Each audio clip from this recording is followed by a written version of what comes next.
Ante el indiscutible éxito que ha tenido la serie El Juego del Calamar, de alguna manera me han pedido que dé mi opinión acerca de esta. Y pues como filósofo, pues lo primero que volteo a ver son las causas que originan la existencia de esta serie. Es decir, ¿qué hay en la mente del creador de esta obra al momento de escribirla? ¿Qué es lo que en realidad él nos quiso decir? ¿Qué hay detrás de esta obra? ¿Qué le empuja a este autor a escribirla? Porque es ahí donde vamos a encontrar los elementos para poder hacer una crítica real, ya que es evidente que hay una realidad detrás de todo esto.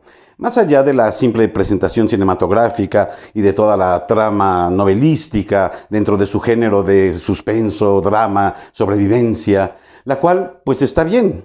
Pero cuidado, no se puede hacer un análisis como se han visto en varios lados, en los que se habla por hablar y se establecen juicios a una obra sin saber en realidad qué hay detrás de esta. Así es que veamos. En primer lugar, y como todos ya sabemos, tomemos en cuenta que es una obra hecha en Corea del Sur, en la que el autor, siendo sudcoreano, habla de lo que él ve y siente y reflexiona de acuerdo a la situación y circunstancias de su propio país, de Corea del Sur. Por lo tanto, el análisis debe de partir desde ahí, obviamente no desde mi perspectiva, no desde mi situación, no desde mis creencias ni de mis moralidades, sino que debe de partir del contexto de ahí, de este lugar. Ahora bien, resulta que detrás de la serie de este Juego del Calamar existe el drama del endeudamiento económico en la sociedad sudcoreana. Es decir, es un tema de capitalismo extremo que se ha dado en este país. Por lo tanto, en la mente del autor, el señor Hwang Dong-hyu, al momento de escribirla, tiene un contexto histórico, que para que me lo puedas entender, te lo cuento en muy pocas palabras. Las dos Coreas vienen de una guerra que se libró allá en los años 50. Para los años 60, en la época de posguerra, como es obvio de imaginar, Corea del Sur vive una pobreza acentuada y grave. Pero veintitantos años después, es decir, para los años 80, se da lo que se conoció como el milagro económico de Corea del Sur. Pasa a ser de un país pobre a ser la 10ª potencia económica mundial en tan solo 2 décadas.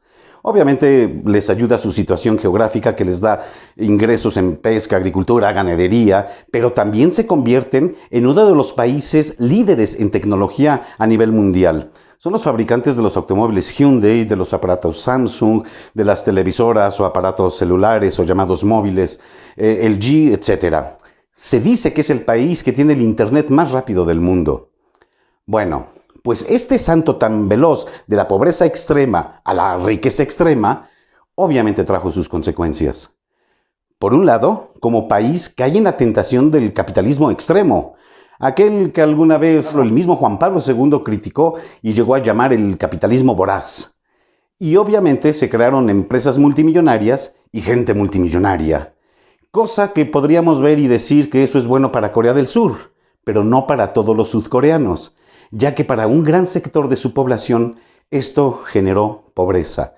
Y mientras todo el mundo ve a Corea del Sur como un país rico, nadie ve la pobreza de este sector de sus habitantes. Y luego, por otro lado, esa riqueza que se dio milagrosamente da origen a que el nivel de vida sea muy alto, pero también el costo de vida es muy alto. Obviamente para el sector pobre de la población, que tiene una pobreza muy acentuada, para poder salir adelante, pues tuvieron que caer en créditos que se les volvieron impagables. Y lógicamente, con las presiones y todas las sanciones que dan las instituciones bancarias que esto implica. Ahora bien, la situación de esta gente pues queda de la siguiente manera. La deuda de ellos es al doble de lo que de por sí pueden producir. La mayoría de ellos tiene una deuda equivalente a 60 veces su salario mensual. Es decir, por poner un ejemplo cualquiera, si alguien gana, por decir un número cualquiera, 10,000, quiere decir que su deuda es de 600,000. Y si los 10,000, siendo pobres, apenas si les alcanza para sobrevivir, obviamente los 600,000 no los van a poder pagar jamás. Las presiones bancarias han hecho que los endeudados recurran a créditos informales, lo que conocemos como agiotistas o otros conocen como préstamos tiburón, a una tasa de interés de 311% anual. Esto es 10 veces más que un banco. Y obviamente si no pudieron pagarle un banco, o lógicamente a estos muchísimo menos. Y la mayor consecuencia de todo esto es que Corea del Sur presenta el más alto índice de suicidio en el mundo por motivos financieros. Pues bien, entendido esto, ahora sí, ya podemos hablar y analizar el juego del calamar y qué nos quiso decir su autor, Hwang Dong-kyu. Y para esto hay que entender y ver el significado de los elementos que nos presentan dentro de esta serie. En primer lugar, la serie u obra en sí mismo es una metáfora de lo que es la vida para todo este sector de la pobreza. Es un juego de vida o muerte como la misma vida lo es. Y en esta metáfora de vida nos encontramos con que la trama se desarrolla haciendo juegos de niños, dándonos a entender con esto que cuando se vive en esta pobreza extrema, la línea entre subsistir o no se da desde la infancia. Todo esto se desarrolla en una isla secreta, la cual encierra el significado de la misma ilegalidad. Es decir, la isla representa esa ilegalidad y esa falta de ética y moralidad que dentro de la vida real genera y crea y alimenta la misma pobreza. Por otro lado, ellos también tienen la opción de elegir voluntariamente entre vivir el infierno de su realidad o tomar esta oportunidad. Y cuando se vive un infierno, pues no es de extrañarse que se puedan poner los ojos en un tipo de oportunidades así. Tomemos en cuenta que también se nos muestra en la serie un elemento muy interesante, que es la diferencia generacional. Es decir, la diferencia que hay entre una generación que nace en épocas de posguerra y de pobreza y que por lo tanto la aguanta y sabe trabajar dentro de ella. Esto está representado en dos mamás. Una que está enferma, diabética y de manera grave, y aún así mantiene a su hijo mayor. Y otra que trabaja a pesar de que cree que tiene un hijo triunfador, pero que sabemos que no lo es. Y por otro lado, la generación que nace en opulencia, que no sabe subsistir sin los caprichos del dinero, y que acentúan así su propia pobreza. Ya dentro de los juegos, el autor nos va hablando de otras problemáticas que tiene Corea del Sur, como por ejemplo el problema de la inmigración, de los inmigrantes, el cual se ha convertido en un problema para ellos. Este problema está representado por una chica norcoreana que, buscando salir de la pobreza de su país, cae en la pobreza de este. Y también está representado por un pakistaní que vive la misma suerte. Otro gran problema está representado por el competidor que se supone o se presume que es un triunfador, pero nos cuenta su ruina económica al haber invertido en futuros. Así se le llama un tipo de inversiones financieras que especula con los precios de determinados artículos y productos hacia el futuro. Este profesionista refleja la vulnerabilidad que puede tener la bolsa de valores en Corea del Sur. A pesar de esta situación económica de Corea del Sur, este país en realidad es considerado un país seguro en cuanto a delincuencia. Pero esto no significa que no existan dentro de los pobres el grupo que tiene buenos valores y el grupo que se dedica al crimen, el cual está representado por un líder que va a causar dentro de la serie una noche de revuelta en donde buscarán asesinar a los demás. Esta revuelta y esta matanza es sabida por los organizadores del juego, incluso antes de que suceda, y sin embargo la permiten. Esto representa a los poderes que, siempre volteando para otro lado, espera que la pobreza disminuya si se destruyen entre ellos. Hablando de esto, se nos presenta también a los acaudalados, que apuestan sobre la vida de los participantes. Estos se presentan como personajes que llegan de otra parte del mundo con sus máscaras, marcando la incógnita de su identidad, representándose así a las multimillonarias empresas que en su divertido mundo de opulencia juegan con la vida de los pobres sin la menor preocupación. Ahora bien, tenemos dentro de la serie a los pobres y a los extremadamente ricos.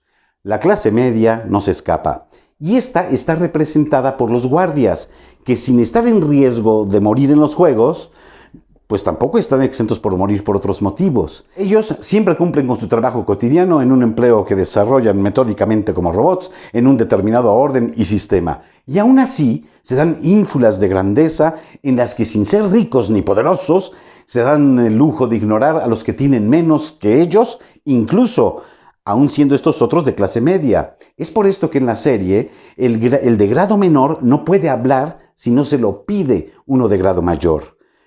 Y entre otras cosas, unos cuantos de estos participan en corruptelas, aprovechándose del pobre, representándose esto dentro de la serie en el tráfico de órganos. Existe un premio multimillonario, el cual va creciendo conforme mueren los participantes.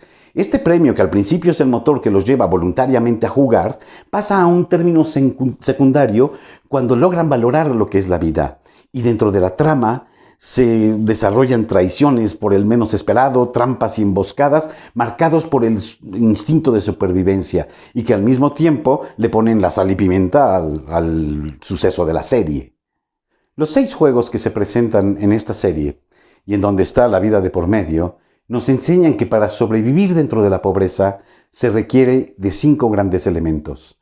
El primero, el juego de luz verde, luz roja, nos enseña que bajo esta situación de vida, un movimiento en falso o mal hecho, las instituciones disparan. Por lo tanto, enseña que hace falta tener precaución en todo. El segundo, el juego del panal, enseña que hay que tener estrategia. El tercero, el juego de la cuerda, enseña que para vivir dentro de la pobreza hay que tener, junto con la estrategia y experiencia, fortaleza. El cuarto, el juego de las canicas, nos enseña que en la pobreza debe de haber habilidad para negociar. El quinto, que es el juego del puente de cristal, nos enseña que dentro de la pobreza también se requiere de suerte. Y por último, viene el juego del calamar, el que le da el nombre a la serie, el cual nos muestra que, a pesar de todas estas habilidades y suertes juntas, cuando se está en pobreza, la lucha contra la vida es a muerte, en la cual algunas personas son capaces de renunciar a cualquier premio con tal de conservar su vida y la de los demás, y algunas otras personas los llevaría hasta el suicidio. He dejado hasta el último al anciano, ya que este personaje representa al mismo Corea del Sur, en la que en sus últimos 70 años de historias ha pasado de la pobreza a la riqueza extrema. Y en esta historia ha sido el organizador de estos mortales juegos y a la vez participante de estos juegos. Pero él no muere en estos juegos, sino que nos da a entender que él va a morir a las 12 de la noche. Es decir, a la hora que inicia un nuevo día en la que los ricos le extiendan la mano a los pobres. Hacer una reflexión ética de lo que sucede en esta serie, en realidad no es hacer una reflexión ética de lo que sucede en Corea del Sur, sino es la realidad de muchos y muchos países que viven esta realidad socioeconómica. En realidad es una buena propuesta cinematográfica, pero más allá de que si es buena o mala, entretenida, o como dicen algunos, decadente porque es muy cruda, vale la pena hacer reflexiones de las realidades actuales, en las cuales no podemos vivir con los ojos cerrados. Y es por esto que me animé a desglosar los significados que hay dentro de esta serie y de todos estos elementos para que cada quien pueda sacar sus propias reflexiones. Y también, cabe aclarar que ya sea Netflix o el señor Won Dong-kyu como autor de la serie o el ser humano que sea, es libre de escribir o filmar lo que quieran. La responsabilidad de entenderlo como entretenimiento o como realidad social es tuya como espectador, no de ellos. Y por otro lado, también es responsabilidad de los padres evitar que los niños vean este tipo de series que ni entienden y solamente se quedan en la mente con la imagen del crimen.